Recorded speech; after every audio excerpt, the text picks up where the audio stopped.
আজ প্রবাহী তড়িৎ নিয়ে আলোচনা করব। তোমরা স্থির তড়িৎে দেখেছ যে স্থির তড়িৎ আধানের কতগুলো ধর্ম আমরা আলোচনা করেছি। যেমন স্থির তড়িৎ আধান বল প্রয়োগ করে, স্থির তড়িৎ আধান তড়িৎ ক্ষেত্র সৃষ্টি করছে। এবং আধান যখন প্রবাহিত হবে তখন তার কতগুলো ধর্ম থাকছে। যেমন প্রবাহী তড়িতের তাপীয় ফল নিয়ে আলোচনা করব, প্রবাহী তড়িতের চুম্বকীয় ফল যেটা সেটা নিয়ে আলোচনা করব। এই সমস্ত বিষয়গুলোর জন্য প্রথমে প্রবাহী তড়িৎ এই বিষয়টা আমাদের জানতে হচ্ছে। আমরা স্থির তড়িতের ক্ষেত্রে দেখেছি যে দুটি অসম বিভবযুক্ত অন্তরিত পরিবাহীকে যদি সংযুক্ত করা হয় তার দিয়ে, তাহলে কী হবে না, এই দিক উচ্চ বিভব থেকে নিম্ন বিভবের দিকে আধান প্রবাহিত হবে। কতক্ষণ প্রবাহিত হবে না, যতক্ষণ না এদের বিভবটা সমান হচ্ছে। অর্থাৎ এই দুটোর বিভব পার্থক্য যদি বজায় না থাকে তাহলে আধান প্রবাহিত হবে না। আমরা যেমন দেখেছি কোনো সংযুক্ত পাত্রে ধরো জল আছে, এখানে যে একটা স্টপ কপ থাকে এবং এইদিকে জলের তল আর এইদিকে জলের তল, একটা পার্থক্য থাকে জলতলে। জলতলটাকে আমরা বিভবের সঙ্গে তুলনা করছি। এইবার যদি স্টপ কপটা খুলে দেওয়া হয় তাহলে জল এদিক থেকে এদিকে যাবে। কতক্ষণ না, যতক্ষণ না তলের উচ্চতাটা যতক্ষণ না সমান হচ্ছে। এখন এই প্রবাহটাকে বজায় রাখতে হলে এখানে কি করা হয় না, মেকানিক্যালি এখানে একটা পাম্প ব্যবহার করা হচ্ছে। পাম্প, এটা হচ্ছে পাম্প। এই পাম্পটা চালু করলে কি হবে না, এই দিক থেকে ধরো জল উঠে এইদিকে পড়বে, অর্থাৎ জল প্রবাহটা বজায় থাকছে। সেই রকম আমরা যদি এই যে পরিবাহী দুটির মধ্যে আমরা যদি একটা কোনো যন্ত্র ব্যবহার করি বাইরে থেকে, তাহলে বিভব পার্থক্যটা বজায় থাকে। এই যন্ত্রটাকে বলা হচ্ছে তড়িৎ কোষ বা জেনারেটর। এগুলো ব্যবহার করা হয়। এই গোটা যে বিষয়টা, যে ব্যবস্থার সাহায্যে এই বিভব পার্থক্য বজায় রেখে তড়িৎ প্রবাহিত হচ্ছে, এটাকে বলা হচ্ছে তড়িৎ বর্তনী। তড়িৎ বর্তনী। এই তড়িৎ বর্তনীতে একটা তড়িৎ কোষ থাকবে। এইখানে একটা তড়িৎ কোষ, এটা তড়িৎ কোষের হচ্ছে চিহ্ন, প্লাস বা মাইনাস। এইবার একে যখন বাইরে কোনো কিছুর সঙ্গে যুক্ত করা হচ্ছে তার দিয়ে, এখানে একটা বাল্ব এটা জ্বলবে, তখন তড়িৎ প্রবাহিত হবে। কি করে তড়িৎ প্রবাহিত হচ্ছে, এখানে এই তড়িৎটা, এখানে বর্তনীটা কমপ্লিট হলো, এবার তড়িৎটা প্রবাহিত হচ্ছে। এখানে তড়িৎ প্রবাহ কি হচ্ছে না, এই যে আধানটা প্রবাহিত হচ্ছিল, এখানে একটা আধান কন্টিনিউ প্রবাহিত হচ্ছে। এই আধানের প্রবাহটাই হচ্ছে তড়িৎ প্রবাহ বা প্রবাহী তড়িৎ। এখন এই ধাতব তারের মধ্যে এই প্রবাহটা কে ঘটাচ্ছে না, এখানে কিছু মুক্ত ইলেকট্রন রয়েছে। ধাতব তারের মধ্যে মুক্ত ইলেকট্রন রয়েছে। সেই মুক্ত ইলেকট্রনগুলো প্রবাহিত হয়ে এই তড়িৎকে প্রবাহিত করছে। আবার তরল বা গ্যাসের ক্ষেত্রে দেখা যাচ্ছে যে আয়ন, ধনাত্মক এবং ঋণাত্মক উভয় আয়নই তড়িৎকে প্রবাহিত করবে। এই তড়িৎ প্রবাহের অভিমুখ হচ্ছে যে ধরা হয় ধনাত্মক থেকে ঋণাত্মক আধানের দিকে। ধনাত্মক যে আধানের দিকে, ধনাত্মক যে দিকে প্রবাহিত হবে, ধনাত্মক আধানের প্রবাহের অভিমুখটাই হচ্ছে তড়িৎ প্রবাহের অভিমুখ। তাহলে এখানে যদি ইলেকট্রনের প্রবাহ হচ্ছে, তাহলে কি হবে না, ইলেকট্রনটা এইদিকে প্রবাহিত হচ্ছে আর তড়িৎ প্রবাহিত হচ্ছে উল্টো দিকে। তাহলে ধনাত্মক আধানের প্রবাহের অভিমুখ যদি তড়িৎ প্রবাহের অভিমুখ হয়, তাহলে ঋণাত্মক আধানের প্রবাহের বিপরীত অভিমুখটা হবে তড়িৎ প্রবাহের অভিমুখ। অর্থাৎ ইলেকট্রনের যে দিকে প্রবাহ তার উল্টো দিকে যেন তড়িৎ প্রবাহের অভিমুখটা ধরা হচ্ছে। এখানে দেখো তড়িৎ প্রবাহের অভিমুখ ও মান দুটো থাকা সত্ত্বেও এটাকে ভেক্টর রাশি বলা হচ্ছে না, কারণ এক্ষেত্রে তড়িৎ প্রবাহের যোগটা আমরা বীজগাণিতিক নিয়মে করব। সেই জন্য যখন আমরা করবো তখন আমরা বীজগাণিতিক নিয়মে এই যোগটা করব। এখন এই তড়িৎটা প্রবাহটাকে সঞ্চালন করার জন্য এই যে তড়িৎ কোষের প্রয়োগ করা হচ্ছে, এখানে আমরা তড়িৎ কোষ নিয়ে আলোচনাটা সীমাবদ্ধ রাখছি। এই তড়িৎ কোষ রাসায়নিক শক্তিকে তড়িৎ শক্তিতে রূপান্তরিত করে, এটা আমরা জানো তোমরা। প্রথম যে তড়িৎ কোষটা ব্যবহৃত হচ্ছে, যেটা তৈরি করা হয়েছিল সরল ভোল্টীয় কোষ, আলেসান্দ্রো ভোল্টা এই কোষটা আবিষ্কার করেছিলেন। এই কোষটার খুব সরল রূপটা আমরা এখানে দেখাচ্ছি, যে একটা পাত্রের মধ্যে সালফিউরিক অ্যাসিড নেওয়া হচ্ছে, H2SO4, সালফিউরিক অ্যাসিডের জলীয় দ্রবণ। এখানে দুটি ধাতব দণ্ড ডোবানো থাকবে, একটা হচ্ছে জিঙ্ক দণ্ড আর একটা হচ্ছে কপারের দণ্ড। এই দুটো দণ্ড হচ্ছে দুটি তড়িৎ তার। কপারের দণ্ডটা কিন্তু প্লাস আর জিঙ্কের দণ্ডটা মাইনাস হয়ে যায়। আর রসায়নে আমরা দেখেছি বা এখানে জানি যে কোনো দুটি পদার্থের পরিবাহী হোক বা এই যে তরল H2SO4 জলীয় দ্রবণ, অ্যাসিডের জলীয় দ্রবণ, যখন একটি ধাতুর সংস্পর্শে আসছে তখন এদের মধ্যে কিছু ইলেকট্রনের আদান প্রদানের ফলে এখানে একটা স্পর্শ বিভবের সৃষ্টি হচ্ছে, কন্ট্যাক্ট পোটেনশিয়াল, স্পর্শ বিভব। এইটা ক্ষেত্রে কি হয় না, কপারের ক্ষেত্রে এটা দেখা যাচ্ছে যে কপার এবং সালফিউরিকের সংস্পর্শে এখানে প্লাস 0.62 ভোল্ট একটা স্পর্শ বিভব সৃষ্টি হবে, আর জিঙ্ক এবং এর মধ্যে একটা মাইনাস 0.46 ভোল্ট একটা স্পর্শ বিভব সৃষ্টি হচ্ছে। নিয়ে টোটাল যে ইয়েটা তৈরি হলো বিভবটা, সেটা হচ্ছে 1.08 ভোল্ট। এখানে এই যে তড়িৎ শক্তিটা সৃষ্টি হচ্ছে, এই যে রাসায়নিক তড়িৎ শক্তি রূপান্তরিত হচ্ছে, এখানে এই তড়িৎ আধানটাকে নিয়ে যাওয়ার জন্য ভিতরে কি হয় না, ভিতরে মাইনাস থেকে প্লাসের দিকে ধনাত্মক আধান যায়। তাহলে প্লাসের এই যে প্লাস হলো এর বিকর্ষণ বলে পৃথিবীতে নিয়ে যেতে হচ্ছে না, কাজ করতে হচ্ছে। সেই জন্য এখানে একটা যেন একে ঠেলে দেওয়ার জন্য ঋণাত্মক তড়িৎদ্বার থেকে ধনাত্মক তড়িৎদ্বারে এই ধনাত্মক আধান থেকে নিয়ে যাওয়ার জন্য যেন একটা বল যেন আমরা অনুমান করছি, সেটা বলা হচ্ছে তড়িৎ চালক বল। তড়িৎ চালক বলটা খুব ইম্পর্টেন্ট একটা টার্ম, ইংরেজি হলো EMF, তড়িৎ চালক বল বা ইলেকট্রোমোটিভ ফোর্স। একটা তড়িৎ কোষ যখন মুক্ত বর্তনীতে থাকছে, বাইরে কোনো কিছুর সঙ্গে যোগ করা হয়নি, তখন তড়িৎ কোষের অভ্যন্তরে একটা এক কুলম্ব ধনাত্মক আধানকে বা একক ধনাত্মক আধানকে মাইনাস থেকে প্লাসের দিকে, ঋণাত্মক তড়িৎদ্বার থেকে ধনাত্মক তড়িৎদ্বার নিয়ে যেতে যে কাজ করতে হয় তাকে বলা হচ্ছে তড়িৎ চালক বল বা ইলেকট্রোমোটিভ ফোর্স। এটা বল নয়, এটা আসলে কাজ। ইলেকট্রোমোটিভ ফোর্স হচ্ছে এখানে যে ধনাত্মক আধানকে নিয়ে যাওয়ার জন্য যে কার্য করা হচ্ছে বাই একক ধনাত্মক আধান, একক ধনাত্মক আধান, কার্য বাই আধান। আমরা যখন বিভবের ক্ষেত্রে বিভবের চ্যাপ্টারে পড়েছি বিভব ইকুয়াল টু কার্য বাই আধান, এখানে এই তড়িৎ চালক বল এটাও কার্য বাই আধানই হচ্ছে।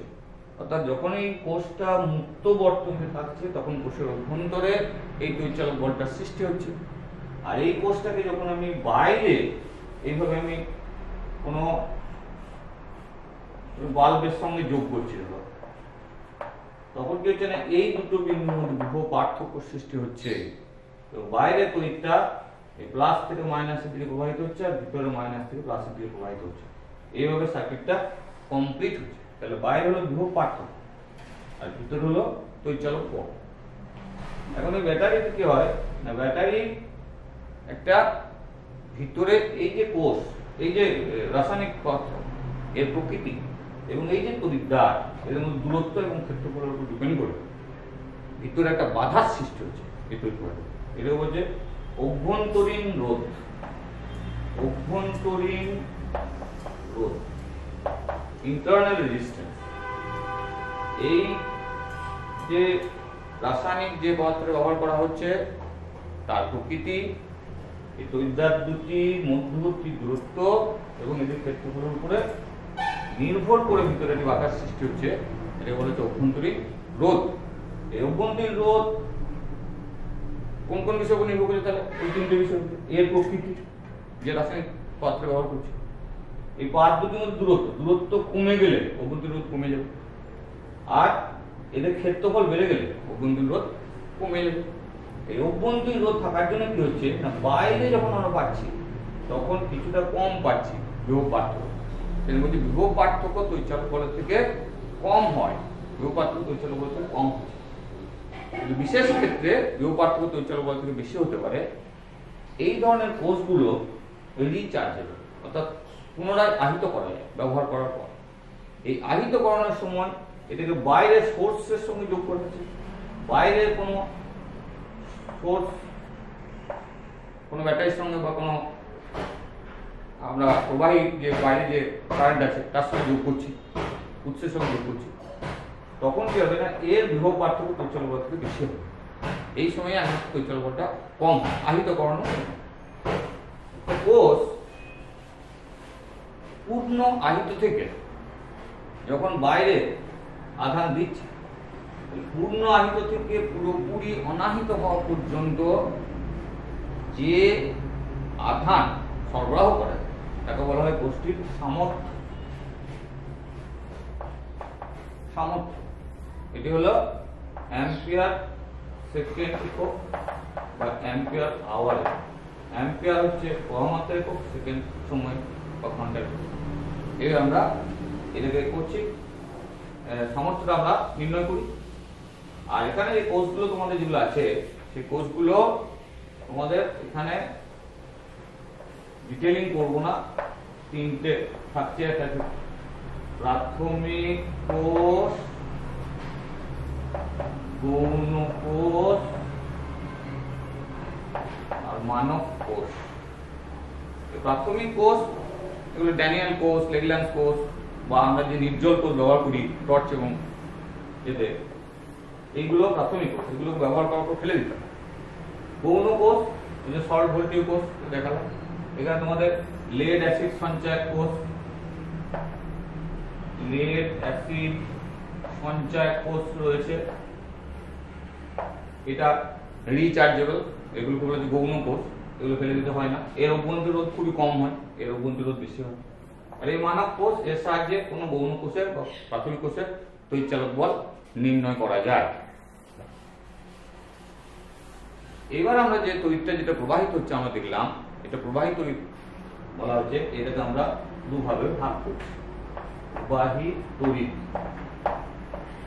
একটা হয় সমপ্রবাহ ডাইরেক্ট কারেন্ট, আর একটা হচ্ছে পরিবর্তী প্রবাহ অল্টারনেটিভ, পরিবর্তী প্রবাহ অল্টারনেটিভ কারেন্ট। এই সমপ্রবাহের মধ্যে আবার পরিবর্তী প্রবাহ বলা হচ্ছে, অপরিবর্তী প্রবাহ বলা হচ্ছে অপরিবর্তী প্রবাহ বা স্টেডি কারেন্ট। এর কিন্তু মানটা সবসময় একই থাকে। যেমন ধরো এই সমপ্রবাহের ক্ষেত্রে আমরা এই ধরনের একটা লেখচিত্র আঁকতে পারি, আই টি এরকম। অর্থাৎ এর মানটা বাড়া কম হবে কিন্তু অভিমুখটা একই। আর যখন সবসময় মান অভিমুখ একই থাকছে, এটা হচ্ছে অপরিবর্তী স্টেডি কারেন্ট। আমরা স্টেডি কারেন্ট নিয়ে আলোচনা করব। আর পরিবর্তী প্রবাহের ক্ষেত্রে আমরা পরবর্তীকালে করব এর অভিমুখ পাল্টাচ্ছে। তো এই অভিমুখ থেকে এই অভিমুখে চলে যাবে, আর এই অভিমুখ থেকে এই অভিমুখ, এইভাবে অভিমুখ পাল্টাচ্ছে। এরও বিভিন্ন ফর্ম আছে, এগুলো আমরা পরে আলোচনা করব। আর এই যে প্রবাহ মাত্রা আমরা এই যে তড়িৎ প্রবাহ দেখলাম, এর একটা মাত্রা রয়েছে, মান, এটাকে মাপা হয় একক সময়ে কোনো পরিবাহী প্রস্তুতির মধ্যে দিয়ে একক সময়ে যে কোনো আধান যাবে। টি সময়ে যদি কিউ পরিমাণ আধান প্রবাহিত হয় তাহলে প্রবাহ মাত্রা হবে I = Q/T। এর এসআই পদ্ধতিতে একক হলো অ্যাম্পিয়ার এ, এটা coulomb by second, coulomb by second, অর্থাৎ কুলম্ব = অ্যাম্পিয়ার ইনটু সেকেন্ড হয়ে যাচ্ছে। আর এটা যদি ক্যালকুলাস পদ্ধতিতে আমরা করি তাহলে হবে dq dt। কিউটা টাইমের উপরে যখন ডিপেন্ড করছে তখন এর dq dt হয়ে যাচ্ছে। এইভাবে আমরা যেমন ধরো একটা দিয়ে দিয়েছে যে q = 6t² + 5t + 2 এত কুলম্ব আধান এটা t ইকুয়াল টু 10 সেকেন্ডে কারেন্ট কত। তাহলে এখানে q বাই t করা যাবে না, এটা dq বাই dt করতে হবে। 12t প্লাস 5 এটা 1 ইকুয়াল 10, তাহলে 120 প্লাস 5 125 অ্যাম্পিয়ার হয়ে গেল কুলম্ব পার সেকেন্ড। এইভাবে এর অঙ্কগুলো করা হচ্ছে। আর কোষের সামর্থ্য আমরা যেটা দেখলাম জাহিত করণ, যদি কোনো কোষের সামর্থ্য বলে দেয় 2 অ্যাম্পিয়ার আওয়ার, তাহলে 1 ঘন্টা ধরে 2 অ্যাম্পিয়ার প্রবাহমাত্রা করাতে পারছে, বা 2 ঘন্টা ধরে 1 অ্যাম্পিয়ার প্রবাহমাত্রা করাতে পারছে এই সামর্থ্যটা। আর এখানে মোট আধান কত পাঠাচ্ছে না 2 অ্যাম্পিয়ার ইনটু 1 ঘন্টা মানে 3600 সেকেন্ড, অ্যাম্পিয়ার ইনটু সেকেন্ড সমান কুলম্ব, তাহলে 7200 কুলম্ব আধান সরবরাহ করতে পারবে যদি এইটা কোষের সামর্থ্য হয়। ইলেকট্রনগুলো কিভাবে তার গতি থাকবে ইলেকট্রনের না, প্রথমে একটা ইলেকট্রনের এটা যখন কোনো তড়িৎ কোষের সঙ্গে যুক্ত করা হয়নি তখন ইলেকট্রনগুলোর এলোমেলো গতি থাকে, এলোমেলো গতি অর্থাৎ এদিকে যাচ্ছে এদিকে যাচ্ছে এদিকে যাচ্ছে এদিকে যাচ্ছে এদিকে যাচ্ছে। এইভাবে যে গতিটা কেন হচ্ছে না, এখানে যে পরমাণুগুলো অত্যন্ত ঘন সন্নিবিষ্ট হয়ে আছে এবং যে স্থির যে আয়নগুলো রয়েছে বা ল্যাটিসগুলো রয়েছে তাদের সঙ্গে সংঘর্ষ হচ্ছে এবং ইলেকট্রনের সঙ্গে সংঘর্ষ হচ্ছে, ফলে এর একটা এলোমেলো গতি থাকছে। এলোমেলো গতি ক্ষেত্রে কি হয় না, যে কোনো সময়ে যদি কোনো একটা প্রস্থচ্ছেদ আমরা দেখি তাহলে এই বাঁ দিক থেকে যতগুলো ইলেকট্রন যাবে ডান দিক থেকে ততগুলো ইলেকট্রনই আবার ঢুকবে এই এলোমেলো গতির জন্য। ফলে কি হচ্ছে না, কোনো তড়িৎ প্রবাহ আমরা এখানে পাচ্ছি না। কিন্তু যদি একে একটা বাহ্যিক তড়িৎ ক্ষেত্রের সঙ্গে যোগ করা হয়, যদি বাহ্যিক কোনো তড়িৎ ক্ষেত্রের সঙ্গে যোগ করা হয় ব্যাটারির সাহায্যে, তাহলে এর মধ্যে একটা তড়িৎ ক্ষেত্র সৃষ্টি হবে এবং সবসময় কি হবে না, এই মাইনাস থেকে এই প্লাসের দিকে যাচ্ছে আর ধনাত্মক আধানটা এই দিক থেকে এগিয়ে যাচ্ছে, মানে এই দিকে তড়িৎ ক্ষেত্রের একটা সৃষ্টি হলো তড়িৎ ক্ষেত্র। ইলেকট্রনটাকে উল্টো দিকে টানবে, কারণ আমরা জানি ইলেকট্রনের উপরে তড়িৎ ক্ষেত্র যেদিকে যায় ইলেকট্রন তার বিপরীত দিকে ইলেকট্রন বল প্রয়োগ, ফলে ইলেকট্রন যাচ্ছে, ফলে এর উপরে একটা গতির সৃষ্টি হচ্ছে। ইলেকট্রনগুলো কি হচ্ছে না, ইলেকট্রনগুলোর মধ্যে এই যে সংঘর্ষটা চলতেই থাকবে, বিভিন্ন পরমাণু এবং ইলেকট্রনের সঙ্গে সংঘর্ষটা চলতেই থাকছে, ফলে এর বেগটা সংঘর্ষের সময় 0 হচ্ছে আবার সর্বোচ্চ হয়ে যাচ্ছে, এর একটা গড় বেগ পাচ্ছে। এই গড় বেগটাকে বলা হচ্ছে অনুপ্রবাহ বেগ বা ড্রিফট ভেলোসিটি, ড্রিফট ভেলোসিটি ভিডি। তাহলে ইলেকট্রনগুলো তড়িৎ ক্ষেত্র প্রয়োগের সঙ্গে সঙ্গেই তড়িৎ ক্ষেত্রের বিপরীত দিকে যাত্রা শুরু করে এবং সংঘর্ষ যখন হচ্ছে তখন বেগ শূন্য আবার সর্বোচ্চ বেগে পৌঁছেছে, এর গড় বেগটাকে বলা হচ্ছে অনুপ্রবাহ বেগ। এটা একটা ইলেকট্রনের ক্ষেত্রে 2 মিলিমিটার পার সেকেন্ড হয়, কিন্তু তড়িৎ ক্ষেত্রের বেগটা লাইটের বেগ, ফলে ব্যাটারির সঙ্গে যুক্ত করার সঙ্গে সঙ্গে তড়িৎ কিন্তু প্রবাহিত হচ্ছে। ইলেকট্রন ড্রিফট ভেলোসিটির উপরে তড়িৎ প্রবাহটা নির্ভর করছে না, এটা কিন্তু তড়িৎ ক্ষেত্রের ইলেকট্রিক পালসটা যাচ্ছে, সেটা লাইটের বেগে যাচ্ছে। এখন এই যে অনুপ্রবাহ বেগ, এটা আমরা কিভাবে নির্ণয় করব? আমরা 2-3 রকম সম্পর্ক বের করব। যেমন একটা হচ্ছে ধরো এর উপরে যে, তাহলে এই যে ই এর উপরে যে বলটা প্রয়োগ করছে সেটা হচ্ছে F সমান মাইনাস E ইনটু T। তাহলে এর ত্বরণ হচ্ছে একটা ইলেকট্রনের minus E by M into T। এখানে M টা হলো ইলেকট্রনের কার্যকর ভর। তাহলে এইটা দৈর্ঘ্য যদি L হয় তাহলে এই যে L সমান ut plus half at square, এই সমীকরণ থেকে আমরা কি করছি না, u তো প্রাথমিক ভেক্টর 0, হাফ a মানে minus E by M into E into T square. এখন এই দুটি সংঘর্ষের মধ্যবর্তী যে সময়টা সেটাকে যদি আমরা তাও ধরি, সেটা হচ্ছে রিল্যাক্সেশন টাইম। সেক্ষেত্রে L সমান হয়ে যাচ্ছে minus half E by M into E tau. এইটা এই এটা দৈর্ঘ্য L equal u t plus half L square, যে দূরত্বটা যাচ্ছে। আমরা যদি বেগটা নিতে পারি, বেগ ভিডি সমান কি হচ্ছে না U plus A T, U plus A T, তাহলে এ হলো minus E by N into E into এটা, তাহলে অনুপ্রহ বেগের সঙ্গে আমরা রিল্যাক্সেশন টাইমের একটা সম্পর্ক পাচ্ছি।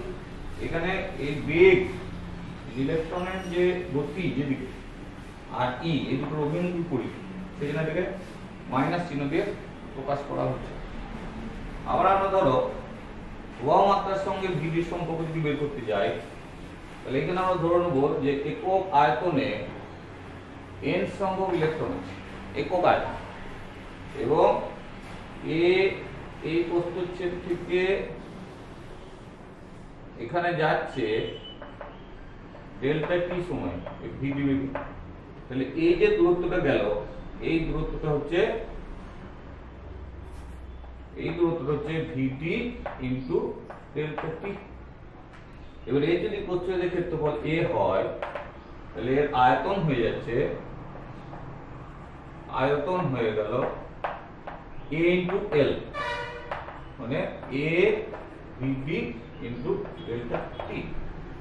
এবার একক আয়তনে যদি ইলেকট্রনের সংখ্যা n ধরা আছে, তাহলে ইলেকট্রনের সংখ্যা হচ্ছে ইলেকট্রনের সংখ্যা, এখান থেকে যে প্রবাহিত হচ্ছে ইলেকট্রন তার সংখ্যা হচ্ছে n a vdt into delta t.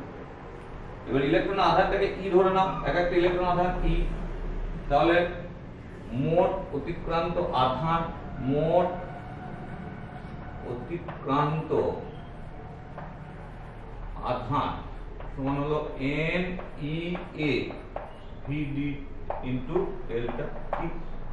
তাহলে আমরা প্রবাহ মাত্রা জানি আধান বাই সময়, প্রবাহ মাত্রা I সমান, এটা আধান বাই সময়, তো ডেল্টা টি চলে গেল n e a vd, এটা হলো ড্রিফট ভেলোসিটি প্রবাহ মাত্রার সম্পর্ক, অর্থাৎ ড্রিফট ভেলোসিটি vd সমান I by n e a, I by n e।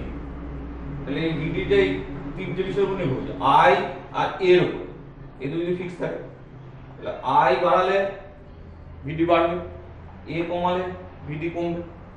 এইভাবে ড্রিফট ভেলোসিটির বিভিন্ন অঙ্ক থাকে।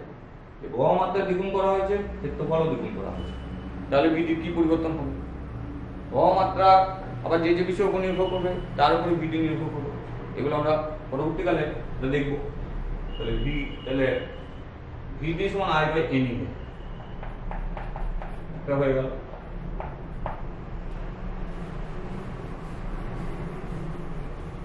এবার দেখো vd এর সঙ্গে e এর একটা সম্পর্ক আছে। এই vd সব সময় এই যে e অর্থাৎ যে তড়িৎ ক্ষেত্র প্রাবল্য তার সমানুপাতিক, vd প্রপোর্শনাল টু e। এখানে ইটা হলো এই যে তড়িৎ ক্ষেত্রটা, এটা তড়িৎ ক্ষেত্র, তাহলে প্রপোর্শনাল ই বা এই vd সমান হয় মিউ ই। এই মিউটাকে বলা হচ্ছে ইলেকট্রনের সচলতা, মোবিলিটি অফ ইলেকট্রনস, অর্থাৎ mu equal to V D by E. কোন পরিবাহীতে একক তড়িৎ ক্ষেত্র যদি প্রয়োগ করা হয়, তাহলে তার যে অনুপ্রবাহ বেগ হবে সেটাকে বলা হচ্ছে তার মোবিলিটি, ইলেকট্রনের সচলতা। এর একক এখান থেকে পেয়ে যাবে, এর একক হচ্ছে মিটার পার সেকেন্ড, আর এর একক হচ্ছে ভোল্ট পার মিটার। তাহলে কি দাঁড়ালো? Metre square volt inverse second inverse, এটা হচ্ছে মোবিলিটির একক। এবার এখানে দেখো যে ভিডি সমান মিউ ই আর ভিডি সমান I বাই n e। এবার I সমান আমরা এখানে পাচ্ছি n e a vd, I সমান, তাহলে n e a এবার vd জায়গায় মিউ ই বসিয়ে। এবার দেখো এর দু প্রান্তে গ্রহ পার্থক্য যদি v হয় আর এর উপাদানের দৈর্ঘ্য যদি l হয়, তাহলে e এর সঙ্গে v এর আমরা সম্পর্ক জানি না, v by l, v by l। এখানে আমরা যদি বসি I equal to n e A mu V by L.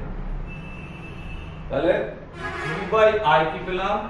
V by I পেলাম L by N P A mu, A mu, N E A by mu, V by I সমান। এইটা দেখাবে নির্দিষ্ট পরিবাহী ক্ষেত্রে এটা ধ্রুবক, এটা একটা ধ্রুবক। এই সম্পর্কটাকে বলা হচ্ছে, এই সম্পর্ক যেটা তৈরি হলো এটা হচ্ছে ওহম সূত্র, ভি ভার্সেস আই। আর এই ধ্রুবককে এটাকে বলা হচ্ছে রোধ। এই ধ্রুবককে এটা হচ্ছে রোধ।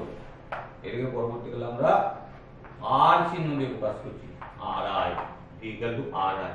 তাহলে আর সমান হলো L by N E A mu. এখানে আমরা পরবর্তীকালে ওহম সূত্র আরো ডিটেল আলোচনা করব। এখানে আরেকটা জিনিস আমরা দেখছি যে এটাকে বলা হচ্ছে অনুপ্রবাহ বেগ থেকে ওহম সূত্রের ডেরিভেশন। আরেকটা আমরা যেটা এখানে পেলাম I equal to N E A V D mu E, আর ই মানে হচ্ছে ভি বাই এল। এই আই বাই এ একটি নতুন ভেক্টর রাশি।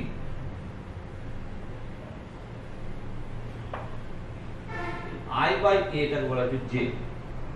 এটাকে বলা হয় কারেন্ট ডেনসিটি বা প্রবাহ ঘনত্ব, একক ক্ষেত্রফলে যে পরিমাণ কারেন্ট হচ্ছে। এটা কিন্তু ধ্রুবক থাকে, এটা কিন্তু নির্দিষ্ট, এটা একটা নির্দিষ্ট অভিমুখ আছে, সেই জন্য এটা হচ্ছে ভেক্টর রাশি। তাহলে N E A V by এলটা মিউ ই থাক, ই থাক, এইটা হচ্ছে সিগমা, এটা ধরা হচ্ছে সিগমা পরিবাহিতাঙ্ক। পরিবাহিতাঙ্ক এটা পরিবাহিতার তুল্য। এইটা যখন ভেক্টর ফর্মে লিখছি তখন এটা হচ্ছে ওহম সূত্রের ভেক্টর রূপ। ওহম সূত্রের ভেক্টর রূপ এটা হলো পরিবাহিতাঙ্ক।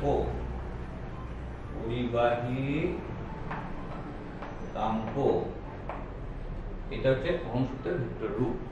তাহলে এই পর্যন্ত তোমরা ভালো করে এটা পড়ো, এর আলোচনা করো।